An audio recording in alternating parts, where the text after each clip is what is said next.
নিজের এই শখের সংসারটাকে পরিষ্কার পরিচ্ছন্ন মেনটেন রাখতে সকাল থেকে দেখো একদম লেগে পড়েছি। রোদে গরমের মধ্যেই কিন্তু গ্রামের মেয়ে হয়ে সংসারের সমস্ত কাজগুলোকে একদম সুন্দরভাবে করে নিলাম গুছিয়ে। তো চলো আজকের ভিডিওটা এখান থেকে স্টার্ট করছি। Hello everyone, good morning. Birbhum জেলার ছোট্ট একটা শহর থেকে আমি সুধা আবারও চলে এসেছি নতুন দিনে নতুন আরো একটা ব্লগ নিয়ে। সাথে থাকো আমার, আশা করছি আজকের ব্লগটাও তোমাদের খুবই ভালো লাগবে। সকাল টাইমে এই যে দেখতেই পাচ্ছ আজকেও ধোয়াধুয়ি করে নিচ্ছি। কালকে না একেবারে ওই যে সন্ধ্যে থেকে আরম্ভ হয়েছিল আবারও ঝড় বৃষ্টি, আর ঝড় বৃষ্টি মানেই হচ্ছে বুঝতেই পারছো আমাদের এখানে কিন্তু প্রচুর পাতাগুলো পড়ে। তার সঙ্গে ব্যাপার হচ্ছে এই যে গাছ আছে, উঠোনে যেহেতু গাছ আছে, টবের মাটি আছে, তো সেইগুলো না প্রচণ্ড পরিমাণে উঠোনটাকে নোংরা করে। শুধুমাত্র যে আমাদের গাছের পাতাগুলোকেই মানে আমি পরিষ্কার করি তা নয়, আসলে ব্যাপার হচ্ছে ওই যে পাশের বাড়ি থেকেও কিন্তু প্রচুর পাতা আসে, তো সেইগুলো কিন্তু আমাদের বাড়ি দিয়েই আসে। আসলে আমাদের বাড়িটার কিন্তু পাঁচিরটা একটু হাইটটা কম, সেই কারণে কিন্তু ঘরের ভেতরে সব ঢোকে। আর কি হয় জানো তো, সকাল থেকে না এই যে বাড়ির বউদের দেখবে খুবই খাটাখাটনি হয়ে যায়। একেই তো এইদিকে রোদ গরম, তারপর হচ্ছে দেখো এই গরমের মধ্যে এমনিতে কাজ করতে করতে না হাঁসফাঁস অবস্থা। মানে সকালে এই যে পূর্ব দিকে রোদটা পড়ে, তো সেই কারণে না ঘরের মধ্যে কাজ করতে একটুখানি কষ্ট হয়। তবে কষ্ট করলেও কি হবে বলো তো, সংসারে এই যে পরিষ্কার পরিচ্ছন্নতা মেনটেন তো করতেই হবে। সকাল টাইমে যদি এই যে দোরগোড়ায় যদি এইভাবে রেখে দিই না, তাহলে একদম ভালো লাগবে না। ঘর দৌড় একদম যদি কাদা কাদা থাকে, তাহলে সকাল থেকে দেখবে কোনো রকমের কোনো কাজে মনও বসে না। ওই জন্য পরিষ্কার পরিচ্ছন্নতার ব্যাপারটা না একটু সকাল সকাল স্নান ছাড়ার আগে করে নেওয়াই ভালো। আর যেহেতু আমি তো জানোই সকালে স্নান করি, তাই সকালে স্নানের আগে এই সমস্ত কাজগুলো না করলেই হবে না। এদিকে আজকের বারটা হচ্ছে মঙ্গলবার, উপরন্তু আজকে হচ্ছে পয়লা বৈশাখ, তাই পয়লা বৈশাখেরও প্রত্যেককে অনেক অনেক শুভেচ্ছা। তবে কি বলতো, পয়লা বৈশাখ মানে যে বাড়ির একা সংসারে বউদের পক্ষে মানে একটু ভালোভাবে আর কি ওকেশনটা পার করবো তা কিন্তু নয়। ওই একই রকম দায়িত্ব, একই রকম কর্তব্য, তারই মধ্যে এই যে দেখতেই পাচ্ছ একটু খাটাখাটনি হয়ে গেল, তাই মর্নিং ক্লিনিংটা এইভাবেই কিন্তু করে নিচ্ছি। সকাল টাইমে না এইভাবে যদি ক্লিনিংটা মানে না করি, তাহলে কি হয় জানো তো, এই যে ঝড় বৃষ্টির পরের দিনে না ঘরে একদম কাদা কাদা অবস্থা হয়ে যাবে। আর কাদা কাদা অবস্থা হলে পায়ে পায়ে কিন্তু ঘরের ভেতরেও কাদা ঢুকবে। তাই ওই কারণে দেখো বারবার কিন্তু জল নিয়ে এসে এসে মানে ধুয়ে নিচ্ছি। আর এই যে বর্ষা নামবে এই টাইমে কিন্তু আমার এই অবস্থায় চলতে থাকবে জানো তো, প্রত্যেক দিন এই উঠোন পরিষ্কার করা। আর শুধু যে উঠোন পরিষ্কার করতে হবে তা নয়, প্রচুর কাদাগুলোকে পরিষ্কার করতে হয়। এইটা একটুখানি কষ্ট হয়ে যায়। ওই যে গাছের শখ আছে, তো শখের দাম লাখ টাকা, এই আর কি। সকাল টাইমে যেহেতু প্রচন্ড তাড়াহুড়ো থাকে, একদিকে কিন্তু আমার রক্ষে আজকে যেহেতু ছেলের মানে স্কুলটা নেই, তবে আজকে না রান্না বান্না করতে আমার অনেকটাই দেরি হয়েছিল। দেখতেই পাচ্ছ যে ওই যে উঠোন পরিষ্কার করতে করতে রোদটা উঠে যাচ্ছে। আসলে কি বলতো, কাদাটা যদি না থাকতো না, তাহলে হয়তো আমার এতটা দেরি হতো না। কিন্তু কি বলতো, এই যে কাদাটা আছে তো সেটার জন্য কিন্তু সময়টা খেয়ে নিচ্ছে। আর এদিকে যখন আমি শুধুমাত্র জল দিয়ে উঠোনটা পরিষ্কার করি তখন এত দেরি হয় না। আসলে ওই যে টবের পিছনেও প্রচুর কাদা জমে আছে, তো সেইগুলো যদি না পরিষ্কার করি না, তাহলে দেখবে মানে পরিষ্কার পরিচ্ছন্নতা একটু ভালোভাবে হয় না। আর আমি যে কাজটাই হাত দেবো সেই কাজটা কিন্তু সব সময় চেষ্টা করি যেন নিখুঁতভাবে করতে পারি। আসলে ব্যাপার হচ্ছে ওই কোনো রকমের কাজ করবো ছুঁয়ে রেখে দেবো, তার থেকে না করাই ভালো, আমার এটাই মনে হয়। ওই জন্য যেটাই করি না কেন একদম সুন্দরভাবে করি, তাতে হয়তো পারে 5-10 মিনিট বেশি লাগুক। তবে আমার এখন না একটুখানি মানে এক্সপার্ট কাজ হয়ে গেছে জানো তো, মানে সময় নিয়েই কিন্তু আমি কাজটা করে নিই। যদিও বা একটু দেরি যদি হয়, তাহলে কিন্তু একদিকে মেকআপ দিতে পারি। এইরকম একটা ট্যালেন্টেড মানে মেয়ে হয়ে গেছি। যদিও গ্রামের মেয়ে আমি, তবুও কিন্তু দেখো গ্রামের মেয়ে বউরাও যে কিছু পারে না তা নয়, সব কিছুই কিন্তু এখন শিখে গেছি। আর এই তো দেখতেই পাচ্ছ কাদাগুলো যেমন জড়ো হয়েছে, ওইদিকে যতটা বের করা গেল ড্রেন দিয়ে ততটা বের করে দিলাম। আর এই তো প্লাস্টিকগুলো পাতাগুলো সমস্ত তো বের করা সম্ভব নয়, এগুলোকে এই যে দেখতেই পাচ্ছ কড়াইটার মধ্যে, ওই যে মিস্ত্রিদের কড়াই, তো এই কড়াই কিন্তু আমাদের বাড়িতে একটা আছে, আমি নিজের জন্য রেখেছি। তো এটাকে কিন্তু কাজে লাগাই। এই যে পাতাগুলোকে আমি এমনি জড়ো করে নিলাম আর ওইদিকে বাইরে ফেলে দিয়ে আসবো। আর বাকি ধুলোগুলোকে কাদাগুলোকে একদম কিন্তু ড্রেন দিয়ে বের করে দিচ্ছি। দেখতেই পাচ্ছ উঠোনটা কি হাল ছিল আর কি সুন্দর পরিষ্কার হলো।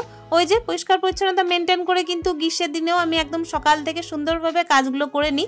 ওই জন্যই কিন্তু দেখতেই পাচ্ছ যে কোনো বিশেষ দিনেও আমি নিজের ঘর দোর পরিষ্কার পরিচ্ছন্ন রাখতে পারি। এই তো দেখতেই পাচ্ছ সংসারে কাজ করতে করতে এদিকে বাসি কাজগুলো সমস্ত যেই করে নিয়েছি, তারপর কিন্তু চলে এসেছি আবার তুলসী মঞ্জে জল দিতে। কাল যে বৃষ্টি হয়েছে দেখে কে বলবে, দেখতেই পাচ্ছ এত পরিমাণের রোদ পড়েছে যে কি বলবো। ওই যে বৃষ্টিটা হচ্ছে কি বলতো, বিকাল থেকে একদম সন্ধ্যে পর্যন্ত বৃষ্টি। আর আমার না এখানে একটুখানি কষ্ট হচ্ছে জানো, ওই যে টিন মিস্ত্রি কয়েকদিন আগে টিন লাগিয়ে গেছে চিলে কোঠায়, তো ভালোভাবে লাগাইনি, একদম কিন্তু বন্যা হয়ে যাচ্ছে ঘরের মধ্যে। তো এই নিয়েও কিন্তু আমাকে অনেক কষ্ট করতে হয়েছে। আবার আজকে কিন্তু যে টাইমে আমি ভিডিওটা শ্যুট করছি সেই টাইমে যেন কারেন্ট নেই, মানে কত যে অসুবিধার মধ্যে আমি ছিলাম আজকে আমিই জানি। এদিকে মোবাইলে কারেন্ট নেই, তবুও দেখো ভিডিওটা কিন্তু শ্যুট করছি, তারপর হচ্ছে রান্নাবান্নাও করেছি।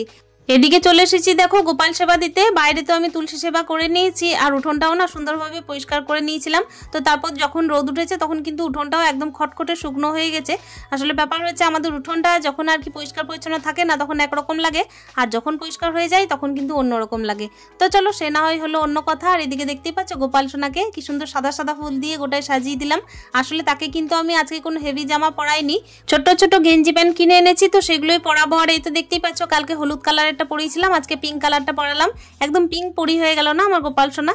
এই তো দেখো একদম ফুলের মধ্যে সাজিয়ে ওকে কিন্তু হলুদ মিষ্টি দিয়েছি ওর পছন্দের মতোই।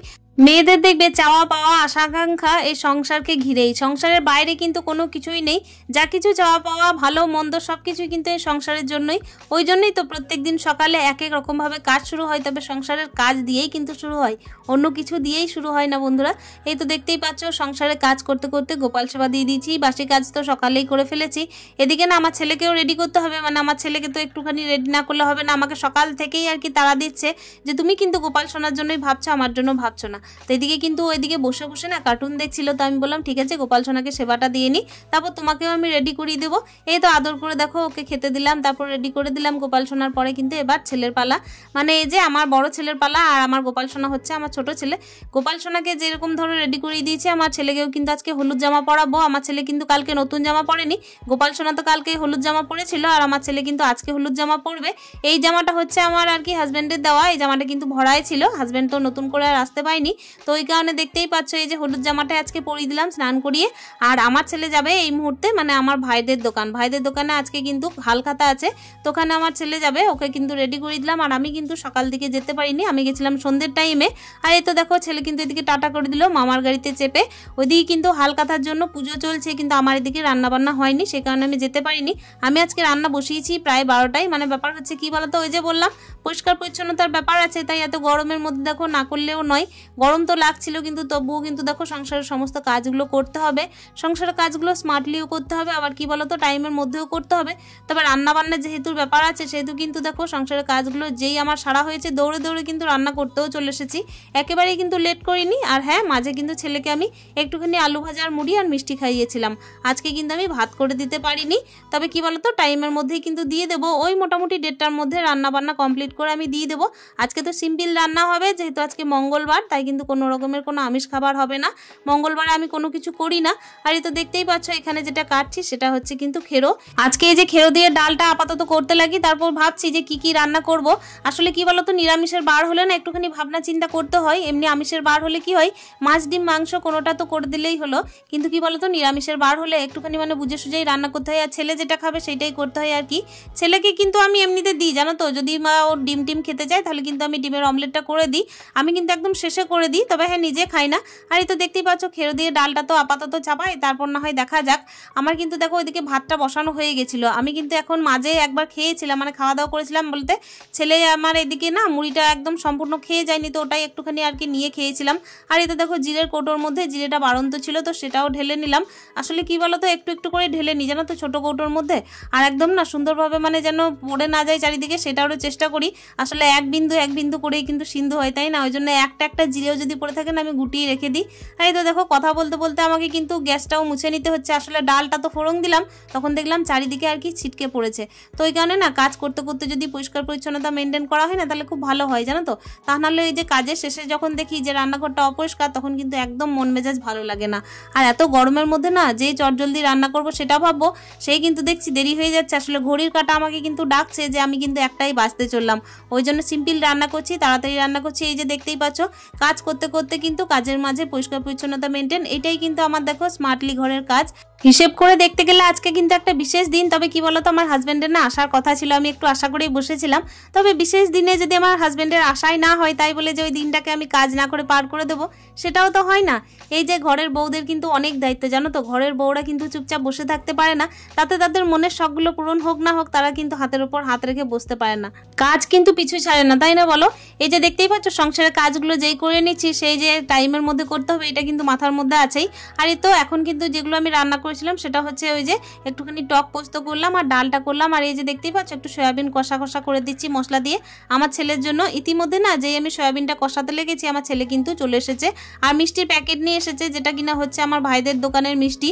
তো আমি কিন্তু দেখো যেতে পারিনি, মিষ্টিটা কিন্তু একটা নিয়ে খাবো, সমস্ত কিন্তু খাওয়া যাবে না, এখন একটু খাবো তারপর কিন্তু আবার বিকেলে খাবো, তা নাহলে তো ভাত খেতে পারবো না, তাই না? আর সংসারে কাজ করতে করতে আমার কিন্তু রান্না বান্নাও কমপ্লিট হয়ে গেছে। স্মার্টলি দেখো সংসারের সমস্ত সকাল থেকে সবকিছুই কাজ আমি গুছিয়ে করে নিয়েছি। আমি কিন্তু আমার কুর্তিগুলো এখনো পর্যন্ত সেলাই করিনি। আসলে কি বলতো, আমি না মেশিনটা অনেকদিন হাত দিইনি। আসলে না স্মৃতিগুলো আমার কিন্তু একদম পিছু ছাড়ে না। যখন থেকে আমার অ্যাক্সিডেন্ট হয়েছে তারপর থেকে কিন্তু আমি একদম মেশিনে কাজ করা বন্ধ করে দিয়েছি। তার আগে কিন্তু ভাবতাম যে এত পরিমাণের আমার কাছে কাস্টমার ছিল, সেই কাস্টমারগুলোই যে কোথায় গেল, আর কিন্তু মেশিনে হাত দিতেও ইচ্ছা করে না। আর এই যে বিশেষ বিশেষ কোনো দিন এলে না মনটা খুব খারাপ হয়ে যায়। মানে ব্যাপার হচ্ছে কি বলতো, ওই যে কিছু কিছু দিন থাকে যেগুলো কিন্তু নিজের দেখবে স্মরণে থেকেই যায়। যতই ভুলতে চাই না কেন আমার কিন্তু একদম ভোলা সম্ভব হয় না। কিছু কিছু স্মৃতি থাকে যেগুলো না ভিতর ভিতর একদম প্রচন্ড পরিমাণের কান্দাই। আসলে ওই যে 1.5 বছরের মধ্যে কিন্তু অনেক মানুষকে আমি হারিয়েছি, অনেক কিন্তু আমি স্মৃতি মানে আঁকড়ে ধরে রেখেছি বুকের মধ্যে, যেগুলো চাপা আছে কিন্তু আমি কিন্তু কখনোই প্রকাশ করতে পারি না।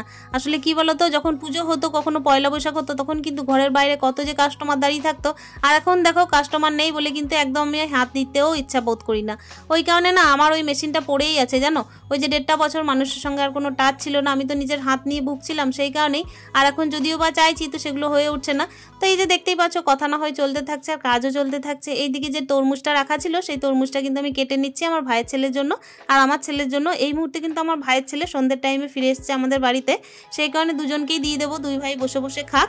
আর আজকের ব্লগটাও কিন্তু আমি এখানেই শেষ করব। আজকে বিশেষ দিনে বিশেষভাবে কিন্তু সকাল থেকে শুরুটা করেছি তা নয়, তবে পরিষ্কার পরিচ্ছন্নতা মেনটেন করে একদম গ্রামের বউ মেয়ে যাই বলো না কেন সুন্দর করে কাজ করে আজকের ব্লগটা এখানে শেষ করছি। টাটা, ভালো থেকো, সুস্থ থেকো।